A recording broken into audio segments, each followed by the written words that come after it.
tous et bienvenue dans la préparation de cet événement Danse en paix avec ton corps et avec ton esprit. Tout au long du mois de septembre, je reçois les participants et les participantes de cet événement que vous découvrirez donc le 21 septembre à 20h sur cette chaîne YouTube dans le cadre de la Journée internationale de la paix. Et aujourd'hui, j'ai l'immense plaisir d'être avec mon ami André Roberti, chez moi, au bord de la Dordogne. Bonjour André. Bonjour Thomas, bonjour à tous, merci pour l'invitation. Tu vas bien? Ah ouais, attends. Et oui, je vais super bien. Alors André, tu es, pour ceux qui ne te connaissent pas encore, tu es un coach, tu es le fondateur d'une école de coaching, l'école de coaching du cœur et de l'âme, c'est ça? Tu es aussi conférencier, tu animes des retraites, tu fais de nombreuses vidéos sur ta chaîne. Et puis tu viens de sortir un livre. Donc toi aussi, tu as un don aux éditions du Lotus et de l'Éléphant. Un livre magnifique que j'ai eu la chance déjà moi de parcourir et dans lequel tu reviens à la fois, on découvre que ton histoire elle est faite de chaos, de lumière, d'accidents de la vie, de découragement et finalement de la découverte de ton don. Et alors c'était quoi ce don justement? Écoute, à ma grande surprise, parce que j'ai une enfance très timide, très réservée, très en retrait. À ma grande surprise, c'était de communiquer. Et donc, j'ai décidé vraiment d'embrasser ce talent-là. Et comment est-ce que tu as fait cette découverte? Parce que justement, on découvre dans le livre que tu as eu un parcours de timide, pas évident. Et comment est-ce qu'on arrive à surmonter justement cette timidité? J'avais comme un désir, j'ai toujours eu un désir profond de sortir de ma coquille. Vraiment, c'était comme je le vivais comme un handicap qui m'empêchait de créer du lien avec les autres. Et ça me rendait vraiment malheureux, vraiment mal dans ma peau. Et donc j'avais ce désir-là qui était comme plus fort que moi, de me dire mais je veux me sortir de là. C'était comme une... J'aime pas trop le mot obsession, mais il y avait comme ce désir de tous les jours de sortir de ce truc qui m'enfermait, parce que j'avais envie d'aller vers les gens, j'avais envie de les découvrir, j'avais envie d'interagir avec eux. Et là, j'étais juste en posture d'observateur, tu vois. Et j'avais vraiment envie d'entrer en lien. Et je sais pas si ça répond à ta question, mais ce qui m'a permis de faire le pas, c'est à un moment donné, je me suis retrouvé dans une situation de vie. Tu sais, parfois on a des orages dans nos vies respectives qui peuvent prendre la forme d'une maladie, d'une séparation, d'un licenciement, d'une perte d'emploi, peu importe la façon dont ça se présente. Et moi, il y a quelques années, tout est arrivé un peu en même temps. Et ça m'a mis dans une position où, parce qu'on s'identifie à ce qu'on est à travers ce qu'on a. Tu vois, en tant que papa, en tant que maman, en tant que frère, en tant qu'enfant, en tant qu'entrepreneur, en tant qu'employé, on porte comme des masques. Mais quand on les perd, ils tombent, et du coup on se dit je suis qui? Et dans ce questionnement, je suis allé à la rencontre des gens les plus proches de moi. En fait, tu vois, famille, amis, collègues, ex-collègues, tous des gens qui connaissaient plusieurs facettes de moi. Et je leur ai demandé, tiens, si j'avais un talent quelconque, selon toi, ce serait quoi? Et j'ai même posé la question à quelqu'un que tu vas interviewer, tu as déjà interviewé ici dans la série, qui est Sandra. Et je me souviens, j'étais lui poser la question, et toutes les réponses figurent dans un petit carnet que j'ai même toujours avec moi là. Et à ma grande surprise, il y a un mot qui est revenu dans la bouche de plusieurs d'entre eux, qui était communicant. Et j'étais vraiment extrêmement surpris, parce que pour moi, j'avais toujours un peu l'image du moi timide, maladif, en retrait. Et donc j'estimais que j'avais aucune capacité à ce niveau-là. Tu vois. Donc c'est vraiment les autres qui m'ont permis de conscientiser cette force. Et alors, j'ai envie de te demander, parce que c'est le thème de cet événement du 21 septembre, comment est-ce que tu as appris, toi, à danser avec ton corps et avec ton esprit? Oh, c'est un chemin dans lequel je sens que j'y suis toujours, tu vois. Mhm, mhm. Enfant, j'avais une relation avec mon corps un peu oppressante. C'est-à-dire, c'est comme si il me faisait rougir quand j'étais mal à l'aise ou quand je devais prendre la parole. J'ai toujours eu l'impression que j'avais énormément d'énergie à l'intérieur, comme un feu, comme ça. Donc, enfant, ado, c'est mon corps, j'avais une relation avec lui plus par le sport, vraiment. La course à pied, le football, c'est vraiment le sport. Ce corps me permettait de me défouler, de sortir toute l'énergie que j'avais à l'intérieur. Dans l'adolescence, c'est une relation qui était beaucoup plus chaotique, beaucoup plus de faire des expériences. Comme j'avais trop d'émotions à l'intérieur de moi et que je ne savais pas les gérer, j'ai expérimenté par la nourriture, par les sorties, tu sais, quand t'es ado, que tu découvres les filles, les sorties, l'alcool, fumer un pétard avec des amis, des trucs qu'on fait, peut-être pas tout le monde, mais moi c'était comme ça. Donc j'avais une relation avec mon corps un peu conflictuelle, donc c'est-à-dire que je partais dans des expériences qui ne voulaient pas forcément du bien à mon corps, mais qui me permettaient de mettre un couvercle sur ce que je ressentais qui était trop fort, tu vois. Et puis, plus tard, j'ai commencé à me rendre compte qu'en fait, ce corps pouvait permettre à lui seul de libérer ses émotions, ce trop plein d'émotions. Donc j'ai pu découvrir, notamment en faisant des ateliers, à libérer des émotions par le corps. Donc rien que le secouer, le mettre en mouvement, on pouvait faire circuler des émotions. Et puis je me suis retrouvé à des ateliers notamment de danse libre où on pouvait le laisser s'exprimer comme il voulait. Tu sais, moi je suis un mec, donc j'étais en mode la danse libre, c'est quoi? C'est un truc pour les femmes, moi je suis pas à l'aise avec ça, on va me regarder, etc. Et je me suis surpris, c'était aussi une étape intéressante dans la relation avec mon corps, de fermer les yeux, de me laisser guider par une musique et de voir quel mouvement mon corps avait envie de faire. Comme si à lui seul il s'exprimait au-delà de mon mental. Mais il y a aussi quelque chose dans ta relation au corps qui a été, on le découvre dans ce livre, qui a été un déclencheur pour faire de toi un coach. C'est le mécontentement de son corps, c'est ce moment où tu n'aimais plus ton corps parce que tu avais pris des kilos, etc., qui t'a fait vivre, alors tu pourras le raconter bien sûr, une expérience en fait où tu as dû un peu lutter contre ce corps, ou en tout cas trouver des clés pour retrouver un poids qui te convenait.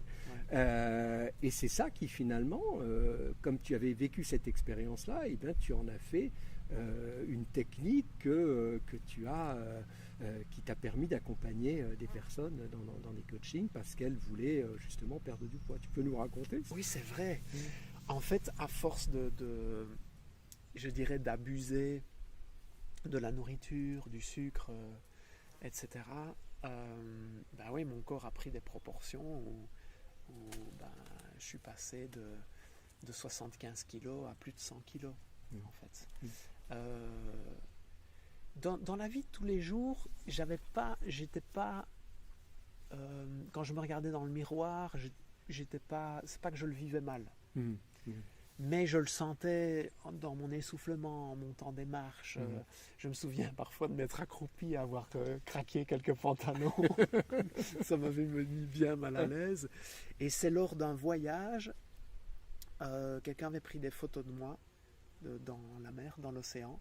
Et quand je suis rentré à la maison, j'ai vu les photos et j'ai vu l'image que j'envoyais. Et je me suis dit, mais c'est pas moi. Ce corps, c'est pas moi. J'ai beaucoup de joie, beaucoup de dynamisme à l'intérieur de moi et j'ai l'impression que le corps ne portait pas ce message-là. Tu vois. Et là, j'ai décidé de me prendre en main. Ouais. Puis j'avais assisté à un séminaire aussi, plus ou moins à ce moment-là, qui était un esprit sain dans un corps sain. Je travaillais dans une entreprise qui nous avait offert un séminaire en Allemagne et la personne partageait son parcours. Et disait, je me suis retrouvé à plus de 100 kilos, ça résonnait. Je me disais, mais ce gars a traversé une étape comme celle dans laquelle je suis. Des problèmes financiers, et il expliquait que la marche lui a permis de retrouver la santé, de retrouver du dynamisme au niveau de son corps, etc. Et c'est vrai que j'aurais pas pu courir à ce moment-là, ça m'aurait fait trop mal. Et donc, il nous a offert une montre cardio et il nous a dit on va aller expérimenter tout de suite. Le cours c'est pas suffisant, on va vivre l'expérience. Et bon, les gens rigolaient un peu et moi j'ai pris le truc hyper au sérieux. J'ai mis le cardio-fréquence-mètre, la petite montre avec les pulsations et j'ai commencé vraiment à marcher comme il disait, marche rapide, un pas sûr, et j'ai commencé à remarquer que c'est comme si tous mes sens s'éveillaient, comme si j'étais endormi, que je passais d'endormi à un peu éveillé, tu vois, et tous mes sens s'éveillaient et j'étais en bord de rivière comme ça, je crois que c'était à Berlin, et je commençais à ressentir plus les odeurs autour de moi. Tu vois, l'herbe, les arbres. C'est comme si je passais d'un état de brouillard à un état de que la vie est belle. Comme c'est merveilleux. Les arbres, les animaux, les gens, mon corps qui bouge, qui a du plaisir en fait. Après, j'ai appris que c'était les endorphines. Tu vois, avec le mouvement qui était venu dans mon cerveau, qui donnait des sensations de bien-être. Et ouais, je me suis juré de rentrer chez moi et de pratiquer ça régulièrement. Et ouais, ça a été une relation avec mon corps qui m'a remis dans une certaine forme de rigueur douce, de discipline, qui a fait que j'ai pu remettre de la discipline dans plein de domaines de vie. Est-ce qu'on peut dire que c'était une forme de début pour toi d'éveil de conscience, finalement ? Ouais, même si c'est difficile de dire pour moi, c'est là que ça a commencé. Tu vois, je pense que dans la vie, il y a toujours plein de choses qui font qu'on peut s'éveiller. Mais oui, pour moi, ça a été vraiment... en tout cas, c'était le début d'une phase immense de respect avec mon corps. Et j'ai vraiment conscientisé tout ce que je lui avais fait faire dans ma vie, dans le passé. De me dire, mais mon Dieu, il est toujours là, je lui ai tellement manqué de respect. Comment est-ce que il ne m'en tient pas rigueur? Comment est-ce qu'il ne me le fait pas payer? Oui, il me l'a fait payer avec des kilos, mais ça peut partir, c'est ok. Mais il ne me le fait pas payer à travers une maladie ou à travers, tu sais, le fait que ça grince de partout, le fait que j'ai un genou qui flanche, le fait que... Non, il ne me le fait pas payer. Et donc, je me suis retrouvé dans une gratitude profonde et à me dire, je veux le respecter et l'honorer le plus que je peux chaque jour, au mieux que je peux. Et comment passe-t-on d'une situation personnelle, d'une expérience personnelle qui a été la tienne, au fait d'avoir envie ensuite de coacher des personnes qui avaient envie de perdre du poids et de les coacher avec ta propre méthode qui est au fond assez différente. Alors évidemment c'est quelque chose il faut le préciser, qui est derrière toi aujourd'hui, c'est plus quelque chose que tu pratiques tellement aujourd'hui, mais c'est un peu comme ça que tu as démarré le coaching. Et donc avec cette méthode un peu originale, est-ce que tu pourrais nous en dire un mot? Il y a deux facteurs qui ont joué, je dirais. Le premier, c'est qu'à ce moment-là, je travaillais dans une société de marketing de réseau. Tu vois, on appelle ça du MLM pour les connaisseurs. C'est de la vente un peu comme les sociétés comme Tupperware, avec des démos à domicile. Mais moi, c'était pas des boîtes en plastique, c'était des assurances vie, tu vois. Et dans ce métier-là, j'avais appris à à manager des gens, à créer des équipes, à les accompagner, à les former. Et j'avais pris un goût immense pour l'humain, pour la rencontre, pour le lien. De voir quelqu'un qui était pas bien dans sa peau et puis qui allait frapper à des portes et qui vivait une sorte de transformation personnelle. Et donc j'avais un goût profond pour accompagner les gens à révéler leur potentiel. Tu vois? Donc ça, c'était un élément. Et le deuxième, c'est que quand j'ai vu les résultats, c'est comme si je m'étais connecté à des gens qui vivaient la même chose et je me dis, mais je ne suis pas le seul à vivre cette souffrance-là. À travers l'expérience que je fais, je peux peut-être la transmettre. Il y a peut-être d'autres personnes qui sont dans la même situation, qui ont essayé plein de trucs qui ne fonctionnaient pas et qui veulent avoir une méthode. Donc, au moment où j'étais dans ce process d'amaigrissement, je me suis dit, je vais prendre des notes sur ce que je fais et qui fonctionne.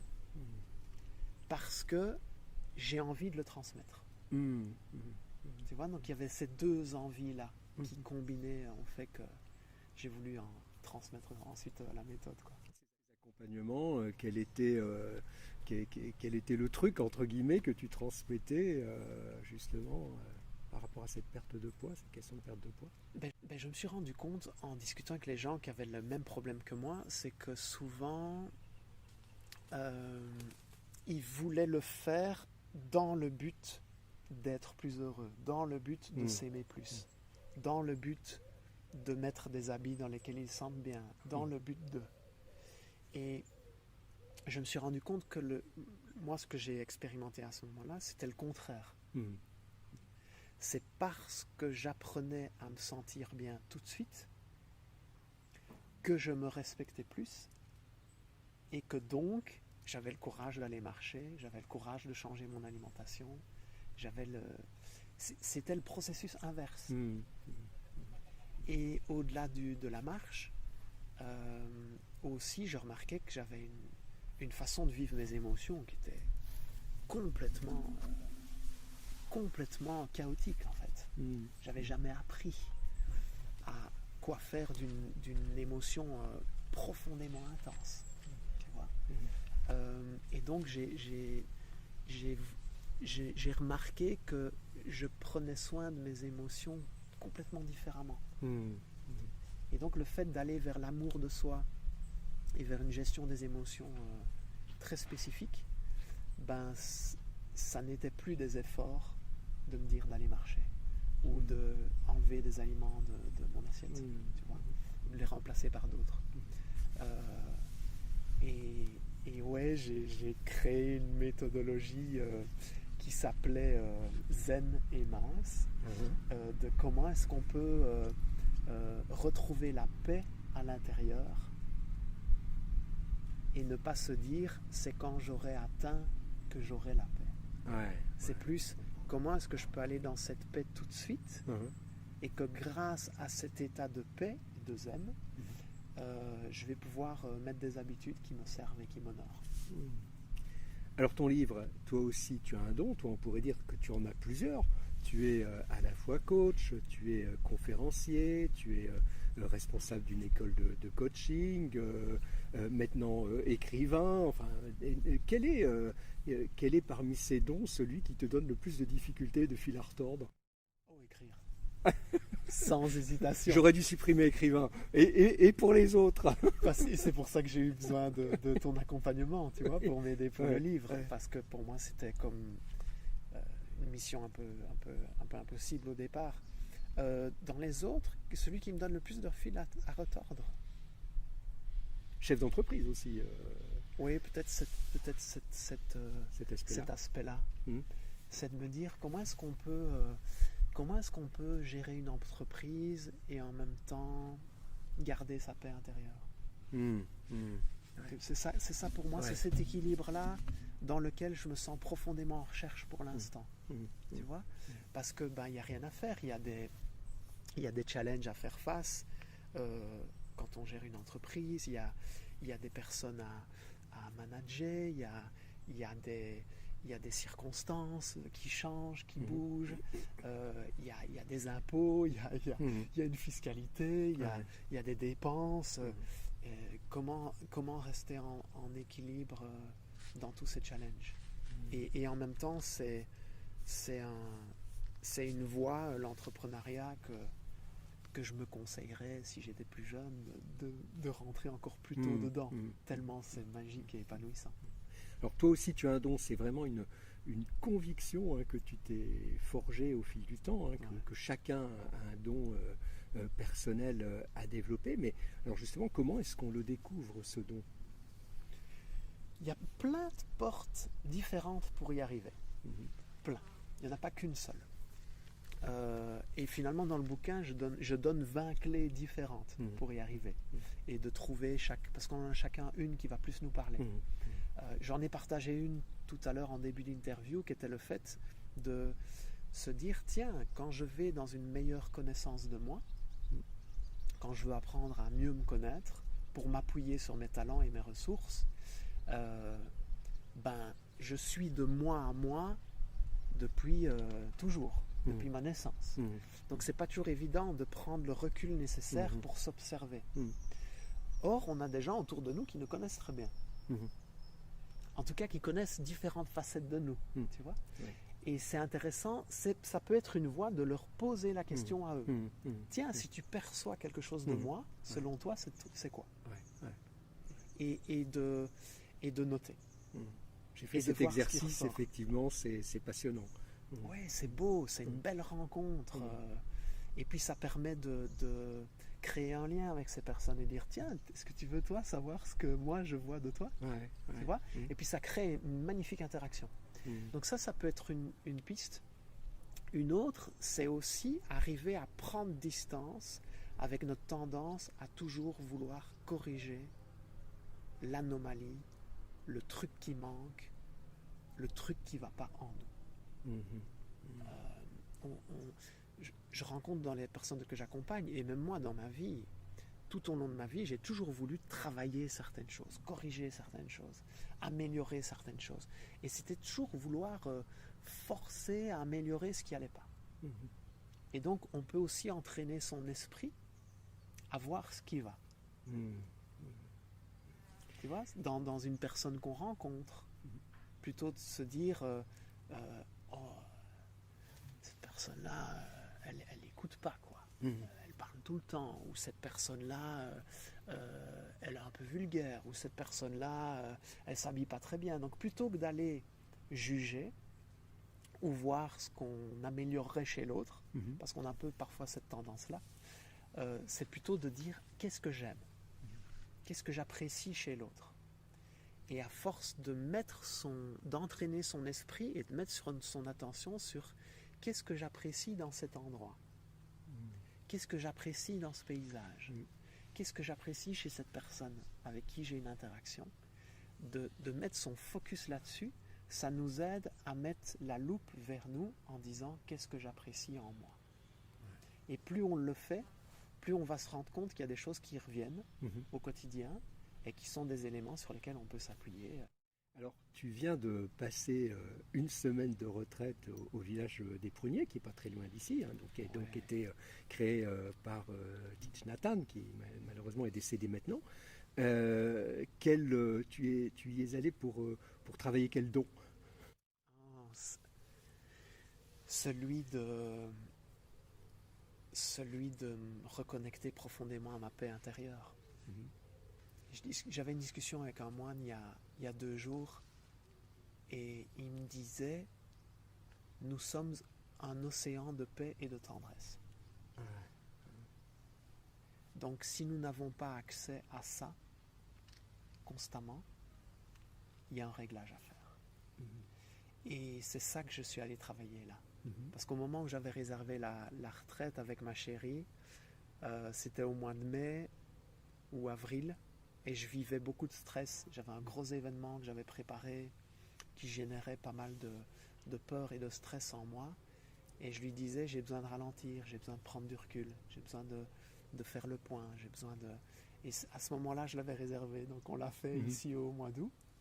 Et c'est vraiment là que c'est ça que je suis allé chercher. Comment je peux me reconnecter à ma paix intérieure et à ma joie.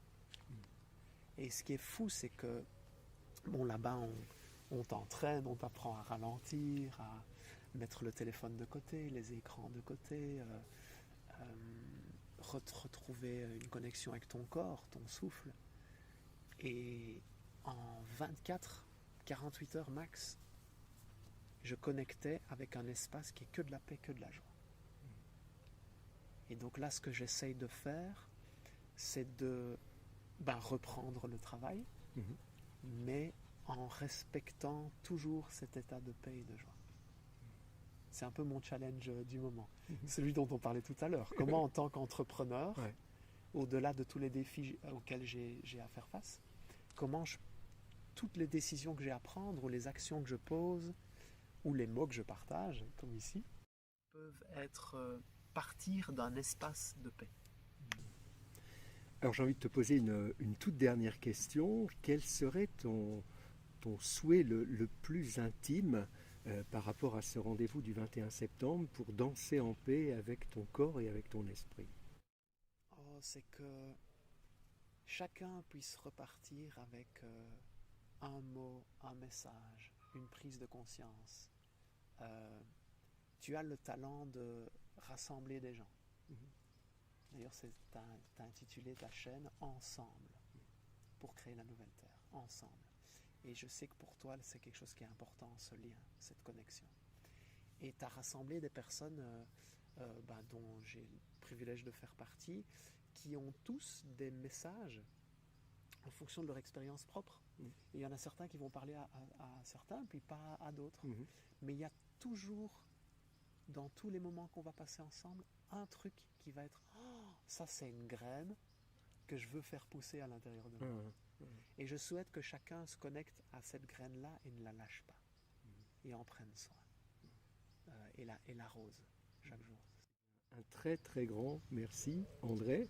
Avec merci aussi à vous toutes et à vous tous qui avez suivi cette interview. Je vous invite bien évidemment à découvrir nos autres invités tout au long de ce mois de septembre et puis surtout à cette grande soirée exceptionnelle du 21 septembre 2023 à 20h en direct sur cette chaîne YouTube.